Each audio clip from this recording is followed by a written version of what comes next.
అద్భుతమైన జ్ఞానాన్ని ఇచ్చిన వేదాలని పోగొట్టుకుంటున్న వాళ్ళు మన భారతీయులని ఈ ప్రపంచం ఇప్పటికే ఉమ్మేసింది.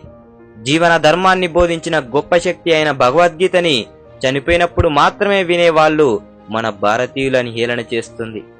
ఆయుర్వేదంలో ఉన్న గొప్ప గొప్ప ఆరోగ్యాన్ని వదులుకొని ఇంగ్లీష్ మందుల వెంట పడుతున్న అజ్ఞానులు మన భారతీయులని ప్రపంచం నవ్వుకుంటుంది.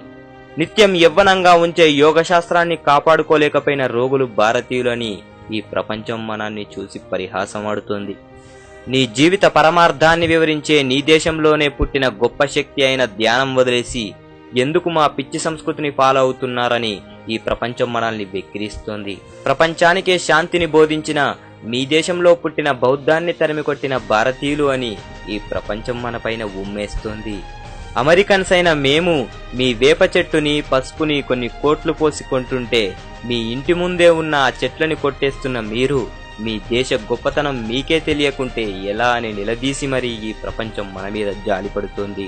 వేదాలు తగలబెట్టుకుంటున్నాం, ఉపనిషత్తులు చెత్తలో వేసుకున్నాం, ఆయుర్వేదాన్ని సమాధి చేశాం, ధ్యానాన్ని మరిచిపోయాం, బౌద్ధాన్ని చంపేశాం. నాన్న, ఇంత గొప్ప దేశంలో పుట్టి ఇంత గొప్ప సంస్కృతి జీవన ధర్మాన్ని ఎందుకు కాపాడలేకపోయావు నాన్న అని రేపు మన బిడ్డలు మన మీద ఉమ్మేయకముందే జాగ్రత్త పడదాం. భారతదేశాన్ని చేజేతులా చంపుకుంటూ మళ్ళీ మా దేశం గొప్పది, మా సంస్కృతి గొప్పదని ఏదో చెప్తూ ఉంటాం.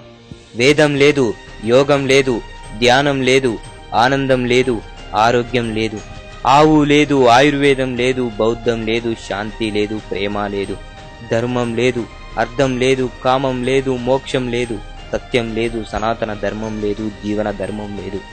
భారతదేశం అంటేనే ఇవన్నీ. వీటి వల్లే భారతదేశం గొప్ప దేశమైంది.